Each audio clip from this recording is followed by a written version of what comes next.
tournament that we have going this morning. I've been on the board there for about the last 20 years now. Wow. So we have tournaments every Monday for the kids once they get out of school until beginning of August. Well, what a wonderful thing. What a wonderful thing. So you have much experience teaching kids golf, I'm sure, and that probably includes your son, Brooks. Yeah, I got him started early. Got him involved in all the different sports, but he liked golf and baseball pretty much the most. And, he got into his first tournament when he was 7 and really liked it. And so we'd run from a baseball game to the golf tournaments. And by the time he was 12, he kind of made the decision he wanted to stick with golf. It's interesting, baseball and golf, and I've been teasing the listeners here about Brooks's connection to our area here in western Pennsylvania. Of course, just up the road is Champion Lakes Golf Course, and there's a fellow there that knows a little bit about golf and about baseball by the name of Dick Groat. Yeah, that's my mother's younger brother, my Uncle Dick. He's been a good influence on both Brooks and Chase, getting them involved. With golf, I'd take them to the golf course when they were little, and we'd hop in a cart and go out there and play. And Dick's been a big supporter, and I know he was really excited, with Brooks' career and Chase. He follows Chase as well, who's over in Europe right now playing the Challenge Tour. But I knew he was glued to the TV during the U.S. Open. I was getting texts from his daughter Allison, who helps run Champion Lakes. Yeah, it's probably a stretch to say that Brooks learned everything he needed to know about golf from us right here at Champion Lakes Golf Course, isn't it? Yeah. Well, you know what? He definitely had some fun times there and everything. Unfortunately, with us living in Florida, he didn't get to get there as often as you'd like, but definitely a great course to play and learn how to play on different grasses and the elevation changes in Pennsylvania as opposed to what we have here in Florida. Yeah, I would guess. And now, translate that to where Brooks has spent most of his professional career playing, or much of his professional career playing in Europe, and he's getting set for the British Open coming up here. I would guess that with all of those different types of courses that he's able to play here growing up, that really helped him as he went overseas. Yeah, it did. He got a chance to play all over, the United States, coming up through junior golf and amateur golf, and also collegiately. And but I think his experience overseas there in the early part of his professional career on the Challenge Tour, and then also playing the European Tour over there, he got to play, not only just the traditional golf course, but also the links, and playing in all types of weather conditions and everything. I think better prepared him for, not only this coming weeks for the British Open, but just his career in general. Now, you mentioned a couple of moments ago how proud the family must be of him. You personally, take me back a couple of weeks to the U.S. Open and watching your son win that tournament. What a thrill that must have been. Yeah, it was pretty exciting. He had called me Sunday after he came home from the gym, and we were talking a little bit about everything, and I told him I had such a good feeling about today, and he said the same thing. And I joked with him about don't come home without the trophy, and he said no problems. I think it's my day, and I had a lot of confidence all the way through. Everyone was asking me if I was nervous, and I really wasn't. I just felt real confident, and especially when he jumped off to that quick start, and some other guys started struggling. You could see some people kind of falling by the wayside, and but when he got into that backside, he made the key putts. I believe it was 11 and 13. Especially 13 was the only green that he missed that day, and he had about maybe an 8-footer for a par save, and he made that, and then of course made the run of 3 birdies in a row. And at that point, it looked really, really good, and he had the champagne on ice and ready to celebrate. And it really kind of hit me when he was coming up 18. I was just thinking of my parents and how proud they would be if they were here, and their grandson and all the work that he's put in. Oh, yeah. His swing, what really jumps out to you, of course, is the distance off the tee, but how straight the ball goes. He has a way that by hitting it so straight, he can play over draws than more so than most players. Is that a correct diagnosis?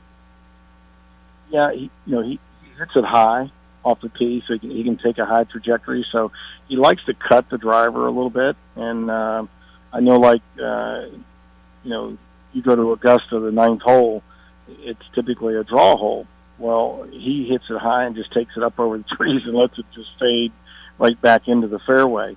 So he's got that advantage with that length and overpowering it. And, he does hit the ball pretty straight. He just likes to hit that little fade, not only with the driver, but even with the irons. He likes to see it just drop, 3-4 yards from left to right. Watching him growing up, when did that come into your mindset that he could do that with a golf ball?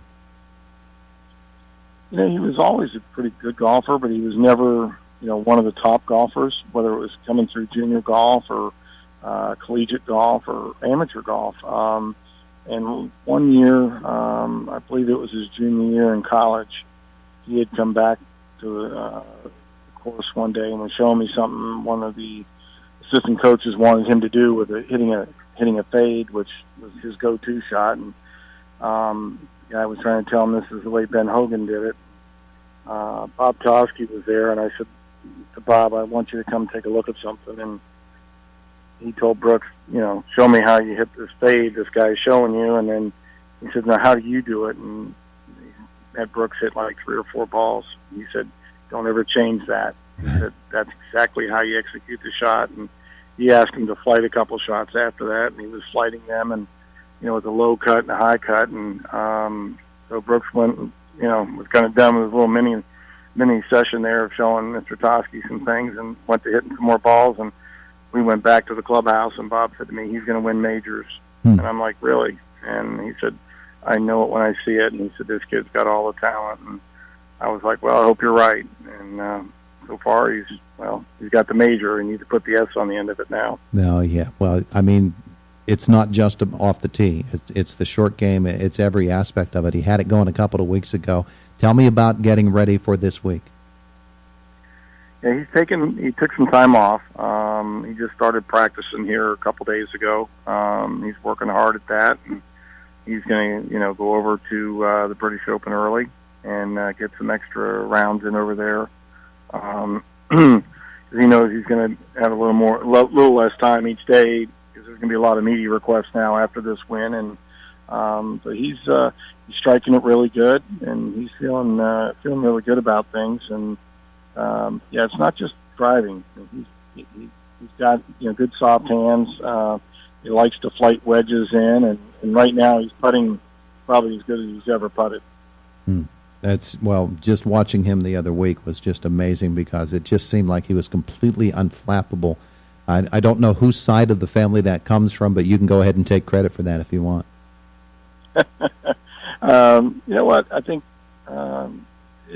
my wife always says, she said, oh, there's that Koepka look. My parents were always ones that had us playing cards when we were younger, and I think some of it comes from the Groat family too, with my Uncle Dick. I mean, we've got a lot of athletic genes in the family, but I think it's more what's inside the competitive drive that is what sets people apart. There's a lot of people with physical talent, but you always taught them you have to learn how to win. You have to earn it. No one's going to give it to you. So we'd be playing cards when they were 4 and 5, 6 years old, and Grandma and Grandpa would beat them, and they got a little upset, and Grandpa would always tell them, "You got to learn how to win, son. Figure it out." Well, he certainly did a couple of weeks ago. We wish him the best. I want to thank you for joining us today. I don't guess Brooks has been hiding out at Champion Lakes getting ready for this tournament, but you never know, do you? Yeah, no. He's had a pretty busy schedule, but I'm sure when he gets a chance to get up to Champion Lakes, he look forward to that. And we've had a lot of great family memories and everything in Champion Lakes. And I'd encourage anybody in the area, if you want to go play a good golf course, Champion Lakes is definitely one to take on. No, absolutely. I grew up there. So, Bob, thank you so much. There's a little 9-year-old over there who's having trouble with his setup. You better get over to him. All right, will do. Thanks so much for being with us. Bye now. And I know. there is Bob Koepka joining us this morning from Florida, where he's on a golf course this morning. Bob practically lives there, so good for him to be able to be the father of a U.S. Open champion. And there's your local connection. Brooks Koepka is the nephew. Is that how you put that? Yeah, he would be the nephew of Dick Groat. Dick would be his great uncle. It is Indiana in the Morning, presented by First Commonwealth Bank, and it's AM 1160 WCCS and 101.1 FM.